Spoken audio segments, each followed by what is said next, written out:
Hello everyone, welcome to my YouTube channel. My name is Anne-Marie, and today I'm going to discuss the 10 Things I Love About You, The 7 Husbands of Evelyn Hugo by Taylor Jenkins Reid. This is a no spoilers book review, so don't worry about me revealing any plot twists or ruining any surprise endings. The whole point of this is to give you an inside peek into the book.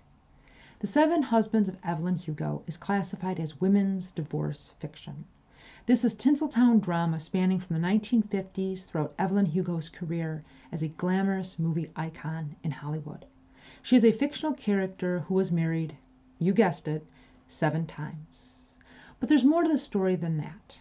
As the book jacket reveals, Evelyn unspools a tale of ruthless ambition, unexpected friendship, and a great forbidden love. This is Evelyn Hugo's life story, and she's chosen an unknown magazine reporter named Monique Grant to write it. No one, including Monique herself, understands why Evelyn chose her for the task, but it is eventually revealed at the end of the book. This story, as well as Evelyn Hugo's character, was inspired by Elizabeth Taylor, who was married to 7 different men, Ava Gardner, who revealed secrets about her life to biographer Peter Evans, and Rita Hayworth, who had a Spanish background but changed her name and appearance to be more successful in Hollywood. Taylor Jenkins Reid wrote elements of each of these women's lives into Evelyn Hugo's character. In terms of format, the bulk of this story is divided into 7 parts, each labeled with the name of one of Evelyn's husbands. They are in chronological order, so as you read through each of her relationships, you learn the dynamics, how it started, how it progressed, what was going on in her life at the time, how and why the marriage ended, and what made her move on to the next relationship. Normally when I read a book and I'm narrowing down the 10 things I love about it, I look at characters, settings, descriptions, metaphors, things like that.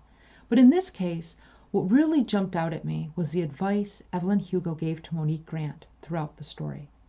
This book is essentially about an elderly woman who has lived her life to its fullest, passing along what she learned to a young reporter that she hand-selected for the task of writing her biography. And the advice she offers is cleverly woven into the narrative. So here we go. The first thing I love about the 7 Husbands of Evelyn Hugo, and again, this is life advice offered by Evelyn in chapter 3. Don't be so tied up trying to do the right thing when the smart thing is so painfully clear.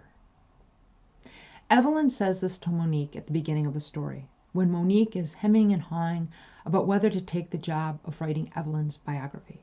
Initially, Monique shows up at Evelyn's home thinking she's there to write an article for the magazine she works for. But then Evelyn admits to luring her there under false pretenses. The job Evelyn wants Monique to do is far bigger than writing an article in a magazine.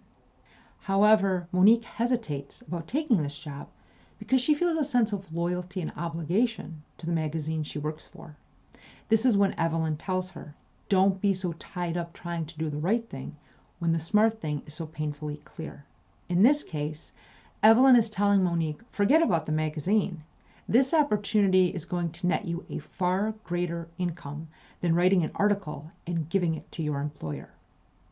This whole concept of focusing on the smart thing and not necessarily the morally right thing is a reoccurring theme in Evelyn Hugo's life story. She lives in the moment and makes the smartest decision she can make for that moment, regardless of how it might affect the future as well as those around her. The second thing I love about the 7 Husbands of Evelyn Hugo is also from chapter 3. You can be sorry about something and not regret it. I had to think about this for a while. The idea of feeling sorry without regret. I think the best way to explain it is with an example. Let's say a teenager has a Saturday night house party while mom and dad are out of town. Mom and dad come home early Sunday morning to a big mess. They of course then hear, I'm sorry about the mess, I'll clean it up. So the teenager might genuinely feel sorry about the mess mom and dad came home to, but does that teenager regret having the party? Probably not, because it was probably a lot of fun. So you can be sorry about something and at the same time not regret it. In the book, Evelyn Hugo tells Monique, quote, "To be clear, there are things I regret. It's not really the sordid things. I don't regret many of the lies I told or the people I hurt." Evelyn Hugo is the type of woman who did whatever she felt was necessary to get to the top of her game.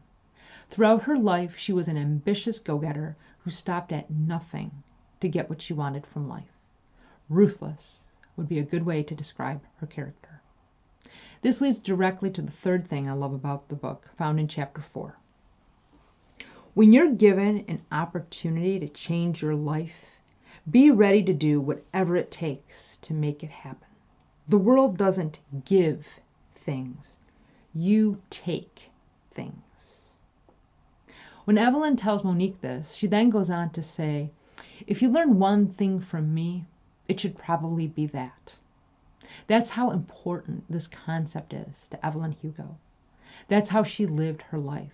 She took advantage of every opportunity that came her way, and that's what made her successful in terms of fame and fortune. But it came at a cost, and that's what you start to see after a while. The fourth thing I love about The 7 Husbands of Evelyn Hugo is this quote from chapter 21. "Sometimes reality comes crashing down on you. Other times reality simply waits, patiently, for you to run out of the energy it takes to deny it." Sometimes in life we try to deny things about ourselves we know are true. No matter how hard we try to deny whatever it is we don't want to face, that reality is always there, lurking in the shadows, waiting patiently for us to acknowledge it. Unfortunately, in the case of Evelyn Hugo, I cannot reveal the reality she spends a great deal of her life denying because it gives away too much of the plot of the book. But I assure you, it makes for a very interesting read. The fifth thing I love about this book is from chapter 29. "You do not know how fast you have been running, how hard you have been working, how truly exhausted you are, until someone stands behind you and says, 'It's okay. You can fall down now. I'll catch you.'" That screams best friend to me. Your best friend will catch you when you are no longer able to stand on your own. And in this instance, Evelyn is in fact describing her best friend. Number 6 is from chapter 32. "Never let anyone make you feel ordinary." This one is my personal favorite. In the book, this is in response to Evelyn being in a situation where a man is coming on to her, but she suspects he tries the same lines on every woman he meets. So, rather than play along, she rejects him and advises Monique to never let anyone make you feel ordinary, which I think is great advice. Number 7 is from chapter 41. "It's always been fascinating to me how things can be simultaneously true and false, how people can be good and bad, all in one, how someone can love you in a way that is beautifully selfless while serving themselves ruthlessly." The first time I read this, I envisioned yin and yang, opposite but interconnected mutual forces. A large part of Evelyn Hugo's life fit this concept. Good and bad, all in one. That's what makes her character so fascinating. Number 8 is from chapter 45. "Guilt is a feeling I've never made much peace with. I find that when it rears its head, it brings an army. When I feel guilty for one thing, I start to see all the other things I should feel guilty for." Again, this is a story about a woman who did whatever she felt was necessary to get ahead in life. For the most part, she doesn't have any regrets, and she's always had enough confidence in herself that she refuses to feel guilty about any of her decisions. Number 9 is from chapter 56. "Everyone sort of assumes that when faced with life and death situations, you will panic. But almost everyone who's actually experienced something like that will tell you that panic is a luxury you cannot afford. In the moment, you act without thinking, doing all you can with the information you have. It's when it's over that you scream and cry and wonder how you got through it. Because most likely, in the case of real trauma, your brain isn't great at making memories. It's almost as if the camera is on, but no one's recording. So afterward, you go to review the tape, and it's all but blank. Evelyn is, of course, referring to a tragedy that occurs in the book. She experiences it firsthand, and it affects the rest of her life. And finally, the 10th thing I love about this book is found in chapter 66. Nobody deserves anything. Evelyn says this to Monique before adding, "It's simply a matter of who's willing to go and take it for themselves. And you, Monique, are a person who has proven to be willing to go out there and take what you want. So be honest about that. No one is just a victim or a victor. Everyone is somewhere in between.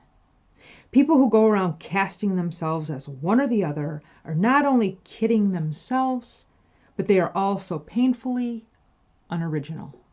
This is more than just a story about a woman who was married 7 times. This is the story of an ambitious go-getter who stopped at nothing to get what she wanted from life. What's interesting is that whether she was successful depends on the opinion of the reader. It ultimately depends on what you value in life, and that's going to differ from person to person. In my opinion, EVELYN HUGO's story is heartbreaking. Despite all the glamour and money and fame, it's very sad what happens along the way. On the surface, it seems as though she has it all, but the more you read, the more you realize it simply isn't true. I think one of the big takeaways from this book is that nobody has it all. I think sometimes in life we try to convince ourselves otherwise. The grass is always greener. But ultimately, even the people we think have everything may be suffering in ways we don't realize, which is the case in this book. If you've read it and have something to add, put it in the comments and I will take a look. If you haven't read it, I highly recommend this book. The lessons learned and the advice given certainly makes for an interesting discussion.